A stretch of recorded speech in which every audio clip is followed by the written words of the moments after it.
మన inner peace YouTube ఛానల్లో మరణం లేని మీరు సెషన్స్లో ఈరోజు ఎపిసోడ్కి మీ అందరికీ స్వాగతం అండి. లాస్ట్ ఎపిసోడ్లో మనం చెప్పుకున్న విషయాలన్నీ గుర్తున్నాయి కదా. ఎథరిక్ బాడీ అంటే ఏంటో తెలుసు, ఆరా అంటే ఏంటో తెలుసు. మన యాక్చువల్గా ఫిజికల్ బాడీని ఆవరించి ఉండేది ఆరా, ఎథరిక్ బాడీ అయితే ఆ ఎథరిక్ బాడీని ఆవరించి ఉండేది ఆరా. సో ఈ ఆరాలో డిఫరెంట్ కలర్స్ ఉంటాయి. ఆ కలర్స్ని బట్టి మనం ఆ మనిషి యొక్క వ్యక్తిత్వాన్ని, ఆలోచనలను, ఆరోగ్యాన్ని ఇలా రకరకాలుగా ఆ వ్యక్తి యొక్క నేచర్ని మనం ఈజీగా గుర్తించగలము అని తెలుసుకున్నాం. అలాగే శరీరానికి మరణం అనేది ఒక్కసారిగా రాదు, దానికి ఒక ప్రాసెస్ ఉంది అని కూడా మనకు అర్థమైంది కదా.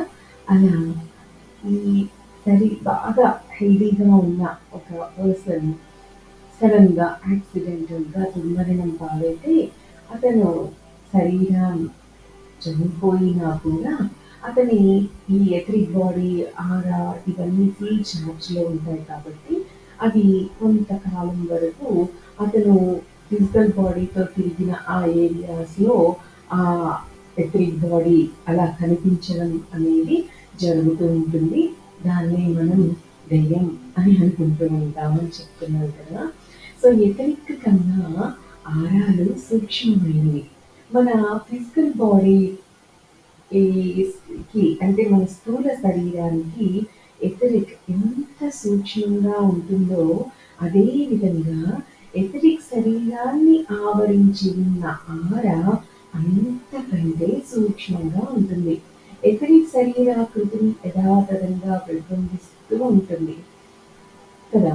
కానీ ఆరా మాత్రం అలా మన శరీరాకృతిని ప్రతిబింబించదు, ఎథరిక్ శరీరాకృతిని ప్రతిబింబించదు. అది ఒక కోడిగుడ్డు ఆకారంలో కనిపిస్తుంది అనమాట ఈ ఆరా అనేది. ఇప్పుడు మీకు వీడియోలో కనిపిస్తున్న పిక్చర్ చూస్తే అర్థమవుతుంది. మన తల దగ్గరేమో ఆరా సుమారు ఎంత ఉంటుందంటే 7 అడుగుల ఎత్తు ఉంటుంది. 4 అడుగుల వైశాల్యం, అంటే బాగా వెడల్పుగా ఉన్న చోట 4 అడుగుల వైశాల్యం ఉంటుంది. సో 7 అడుగుల ఎత్తు, 4 అడుగుల వైశాల్యం కలిగి మన శిరస్సు ఉన్న చోట లావుగాను, కాళ్ళ వద్దకు వచ్చేసరికి కోడిగుడ్డులో సన్నని భాగాన్ని పోలి సన్నగాను ఉంటుంది. ఇలా తల దగ్గర చూస్తే మీకు ఒక ఫౌంటైన్ లాగా, వాటర్ ఫౌంటైన్ లాగా కొంచెం పైకి వెళ్తున్నట్టు అట్లా కనిపిస్తుంది. కాళ్ళ వద్దకు వచ్చేసరికి కోడిగుడ్డులో సన్నని భాగాన్ని పోలి సన్నగా ఉంటుంది. శరీరంలోని అనేక ప్రదేశాల నుంచి మిరుమిట్లు కొలిపే రంగులతో కాంతి మరికొన్ని ప్రదేశాలకు ప్రవహిస్తూ ఉంటుంది అన్నమాట. సో ఇలాగే ఆరాకి డిఫరెంట్ కలర్స్ ఉంటాయి. ఏ కలర్ డామినేట్ చేస్తూ ఉంటే మనం దాన్ని బట్టి ఆ వ్యక్తి యొక్క పాజిటివ్స్ని, నెగిటివ్స్ని చెప్తూ గుర్తిస్తూ ఉండవచ్చు. సో అలాగే ఇప్పుడు పిక్చర్లో చూస్తే చూడండి, violet colour, red, green, orange ఇలా డిఫరెంట్ కలర్స్కి ఆ కలర్స్ డామినేట్ అయినప్పుడు ఆ వ్యక్తిలోని పాజిటివిటీస్ ఏంటి, నెగిటివిటీస్ ఏంటి అన్నది కొన్ని మెన్షన్ చేయబడతాయి కదా. అలాగే ఈ పిక్చర్ చూడండి, ఇక్కడ పాజిటివ్ ఆరాస్ అన్నమాట ఇవన్నీ కూడా. ఇప్పుడు చూడండి, ఇవన్నీ నెగిటివ్ ఆరాస్. ఇట్లా డిఫరెంట్గా ఆరాస్ ప్రతి మనిషికి ఉంటాయన్నమాట. సో ఈ ఆరాస్ని బట్టి ఆ మనిషి యొక్క నేచర్ని మనం చక్కగా గుర్తించవచ్చు. అయితే ప్రాచీన చైనీయులు ఏమనే వాళ్ళంటే ఒక్క చిత్రం 1000 మాటలకు సమానం అని. అందుకే మనం కొన్ని వేల మాటలను తగ్గించుకొని ఇలా ఆరాస్ చూస్తే మనకి ఆ వ్యక్తి యొక్క వ్యక్తిత్వం అంతా తెలిసిపోతుంది కదా. సో ఈ ఆరాలోని కాంతి అనేక శరీర భాగాల్లో నుంచి బయటకు విస్తరించి ఉంటూ ఉంటుంది. ఆరా కాంతి క్షేత్రాన్ని, కోడిగుడ్డు లాంటి ఈ ఆరాని మనం ఈజీగా గుర్తించవచ్చు అంటారు లోట్సన్ రాంపా. మనకు ఆరా ప్రస్తుతానికి కనిపించకుండా ఉన్నప్పటికీ నిజంగా అవి ప్రతి శరీరం చుట్టూ ఉంటాయి అని స్పష్టంగా అర్థం చేసుకోమని ఇక్కడ మనకి రాంప చెప్తున్నారు. ఫర్ ఎగ్జాంపుల్ మనం పీల్చే గాలి మనకు కనిపించడం లేదు కదా! అలాగే నీళ్ళల్లో ఈదులాడే చేపకి ఆ నీళ్ళు కనపడవేమో అని రాంప గారి అనుమానం. మానవుడు జీవించి ఉండటానికి అత్యంత కీలకమైన శక్తి ఈ ఆరాలు కలిగి ఉంటాయి. ఇది మనం నమ్మాలి. సాధన లేకుండా మనుషులకి ఈ ఆరాలు కనిపించడం అసాధ్యం. కానీ ప్రత్యేకమైన కళ్ళద్దాలను ఉపయోగించి కూడా ఈ ఆరాలను గుర్తించవచ్చని కొందరు చెబుతూ ఉంటారు. ఈ విషయం గురించి రాంబ వాకపు చేసి గ్రహించిన జ్ఞానం ఏమిటి అంటే, ఇలాంటి అద్దాలు మామూలు కళ్ళను బలవంతంగా శ్రమపెట్టి మామూలు కంటి చూపుకి ముప్పు తెప్పించగలవు అని. కాబట్టి ఎంత గొప్పగా వర్ణించబడిన అలాంటి ఆరాలను చూపించగలుగుతాయని చెప్పబడే ఆ కళ్ళద్దాలను దయచేసి కొనకండి అంటారు రాంబ. అలాగే 2 మామూలు గాజు పలకల మధ్య పల్చటి రంగు డై పూతని ఏర్పాటు చేసి, ఆ అద్దాల పలకలో నుంచి చూస్తే ఎదురుగా ఉన్న మనిషి ఆరాలను స్పష్టంగా చూడవచ్చు అని తెలుసుకున్నారట రాంప. అది నిజమేనట. కాకపోతే ఈ అద్దాల మధ్య వాడే రంగు మిశ్రమం ధర చాలా కాస్ట్‌లీ. అందుకే వేరే ఏమి చెప్పాల్సిన అవసరం లేదు. వాటి జోలికి వెళ్ళకండి అంటారు రంప. అలాంటి అద్దాలు సంపాదించే ప్రయత్నాలు కూడా విరమించుకోండి. ఇది నా విన్నపం అంటారు రంప. సో ఇలాంటి యాంత్రిక సాధనాల జోలికి వెళ్ళకుండా యోగా పద్ధతిలో సంపూర్ణ విశ్వాసంతో మనం చేసే సాధన ద్వారా మనం చక్కగా ఆరాలను చూడొచ్చు. ఈ సాధన వల్ల ఫలితంగానే ఆరాలను చూసే శక్తి మనకు లభ్యమవుతుందని తెలుసుకోవాలి మనం. ఈ ఆరాలు మనకు కనిపించకుండా ఉన్నందుకు కారణం అలాంటి శక్తి మన కళ్ళకు ఉందని మనం నమ్మకుండా ఉండటమే. మన ఆరాలో అనేక రంగులు ఉంటాయని మనం తెలుసుకున్నాం. మనం రంగులు అని చెప్తున్నది వర్ణమాలలోని ఓ ప్రత్యేక తరంగ సామర్థ్యం ఉన్న ఓ అంశమేనని మనం గుర్తుపెట్టుకోవాలి. అంటే ఎరుపు అన్నామంటే ఆ వర్ణమాలలో సులభంగా గోచరమయ్యే ఓ ప్రత్యేక తరంగం అని చెప్పుకోవచ్చు. ఎరుపు, నీలి ఇలా వేర్వేరు తరంగ సామర్థ్యాలు 7 ఒక్కొక్కటిగా ఏర్పడి వర్ణమాల అంటే తెలుపు రంగు ఏర్పడుతుందన్నమాట. తెల్లటి రంగే ఇంద్రధనుస్సు ఏర్పడినప్పుడు ఈ వర్ణమాల రూపంలో స్పష్టంగా విభజించబడి 7 రంగులుగా సెపరేట్ అయ్యి మనకు కనిపిస్తూ ఉంటుంది కదా!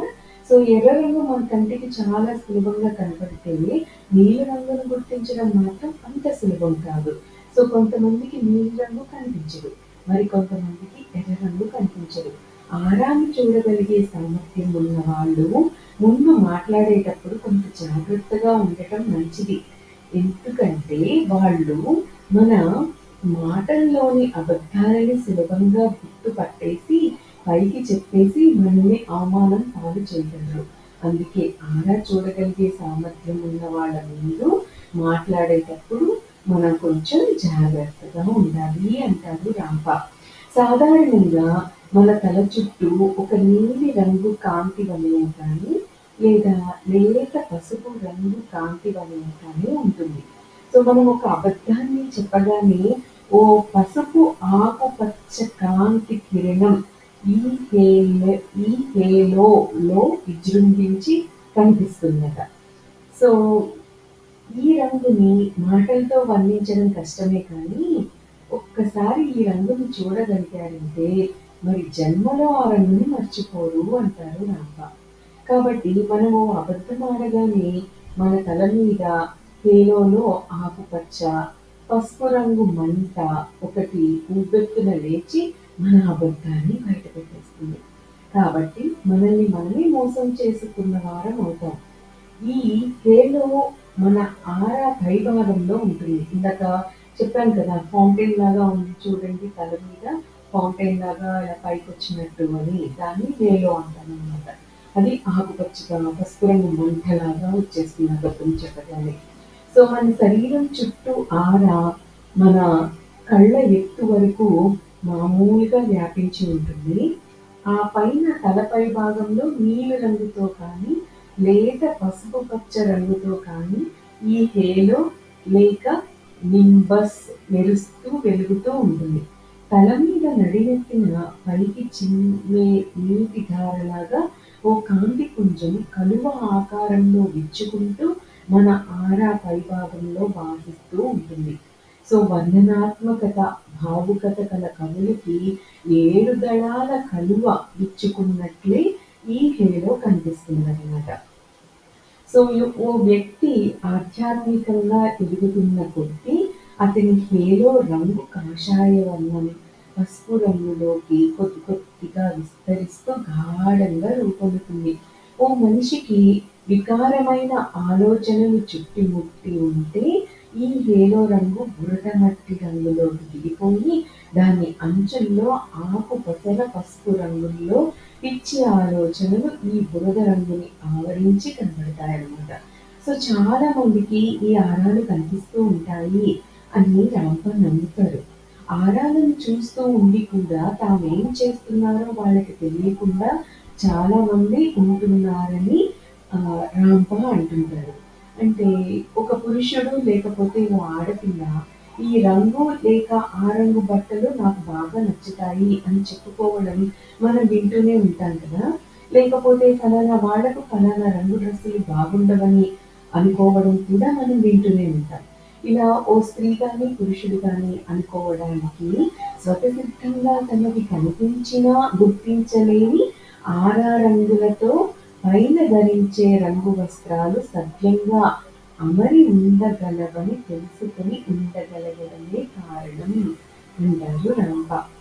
సో కొంతమంది వేసుకున్న బట్టల్ని చూడగానే అవి వాళ్ళకి సరిగ్గా మ్యాచ్ కాలేదు అని ఇట్టే గుర్తుపట్టేయగల నేర్పుని స్వతసిద్ధంగానే మనం కలిగి ఉంటాం కదా.